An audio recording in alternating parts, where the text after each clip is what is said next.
এখন শুধু বয়সে ছোট তা না, ছোটর অনেক সেক্টর আছে। বয়সে ছোট হলেই ছোট হওয়া যায় তা না। এই যে মাদ্রাসার যিনি প্রধান শিক্ষক আছে না নাই, এনার আন্ডারে বা এনার নিচের কর্মকর্তা অনেক শিক্ষক আছে, ওনার পদ অনুযায়ী ওই শিক্ষকগুলো ওনার কাছে ছোট, ঠিক কিনা? এই শিক্ষক তার কাছে বড়। তো পদের থেকে ছোট আছে না নাই? এখন যারা যে পদে আছে আর এই পদের নিম্ন মানুষগুলো যারা আছে এনার কাছে তারা ছোট। এই ছোট অনুযায়ী তাদেরকে ভালোবাসতে হবে, তাদেরকে ন্যায্য তাদের পাওনা তাদেরকে বুঝিয়ে দিতে হবে। বিশেষ করে সরকারি কাজগুলোতে এসব বেশি দেখা যায়। ওরা নিজের কর্মকর্তাগুলোকে মানুষে মনে করে না, মনে করে গোলাম। এরকম ব্যবহার করে কি করে না? আমি নিজ চোখে দেখেছি। ঢাকা শহরে গেলাম, আমার এক ভাইয়ের আর ভাই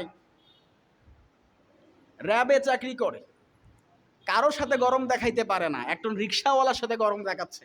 হ্যাঁ আমার জিনিস, আমি র্যাবে চাকরি করি, সরকারি লোক, গরম দেখাস মানে যা এখান থেকে। লোকটা বলতে পারলো না, রিক্সা ঘুরিয়ে চলে গেল। আপনি কিসের ক্ষমতা দেখালেন, কিসের পাওয়ার দেখালেন, আপনি কিসের বড়? হয়তো লোকটা আপনার থেকে অর্থনৈতিক থেকে দুর্বল, ক্ষমতার দিক থেকে দুর্বল, কিন্তু ওই লোকের সাথে খারাপ ব্যবহার করার কারণে আল্লাহ রসুলের হাদিসের ভাষায় আপনি এখনো রসুলের উম্মত হতে পারেন নাই। কথা বলেন ঠিক কিনা? এরকম যারা যে পদে আছে এনাদেরকে ভালোবাসতে হবে, ন্যায্য সম্মান দিতে হবে, ঠিক কিনা?